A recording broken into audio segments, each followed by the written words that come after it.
Zelensky has the cards now. The entire world watched how Trump and J.D. Vance humiliated Zelensky in the Oval Office in front of journalists. Trump telling Zelensky, quote, "you don't have the cards," unquote, is often talked about.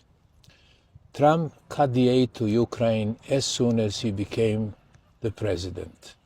In April this year, J.D. Vance announced, quote, "one of the things I'm proudest of in this administration is that we cut the aid to Ukraine," unquote. Zelensky now has the cards. He has stronger cards than Russia. In the war with Russia, Ukraine has the initiative and Russia is on the defensive. Ukrainian long-range drones and missiles are hitting targets all over Russia, including targets in Moscow and St. Petersburg. Ukraine is destroying Russian oil refineries, oil export infrastructure, and various military installations. Ukraine now has the world's best drone technology and has developed its own missiles. Kremlin's propagandists in Moscow are already preparing how to present the defeat in Ukraine as a victory. President Trump famously promised to end the war in Ukraine on his first day in office. Trump believed that Ukraine doesn't have a chance against Russia and it should capitulate. Zelensky was supposed to accept Putin terms so that Trump could declare that he had stopped another war. Trump pressured Zelensky to surrender to Putin territory in Donbas region which Russia had not conquered. During the USA-sponsored peace talks, US Representatives Witkoff and Kushner were advancing Putin's terms. Witkoff visited Moscow and met with Putin 7 times, but did not go to Kiev even once.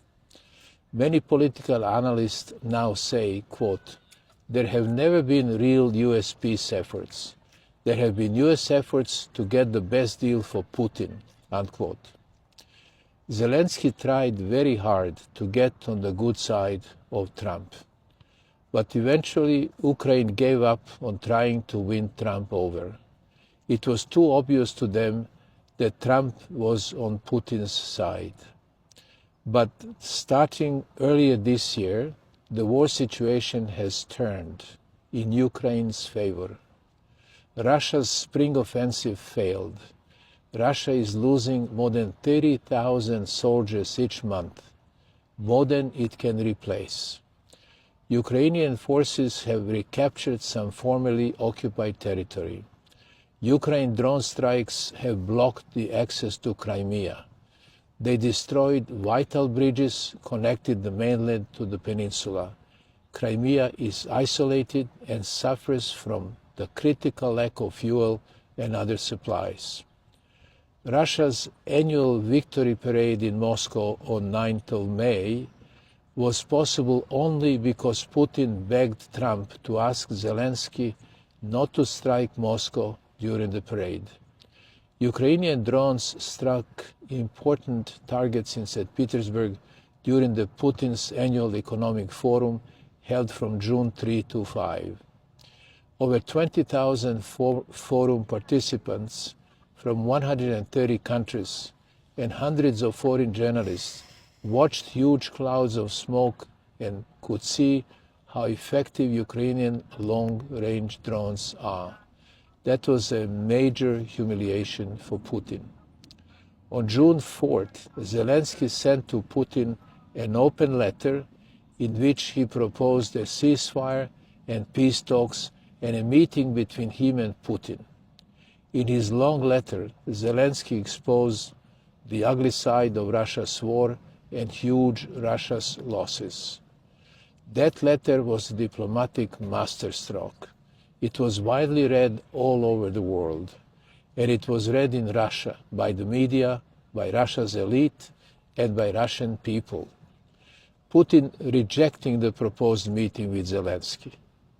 But European leaders welcome Zelensky's proposal and have started to prepare for the peace talks. And many in Russia and in Putin's inner circle are beginning to talk about ending the war.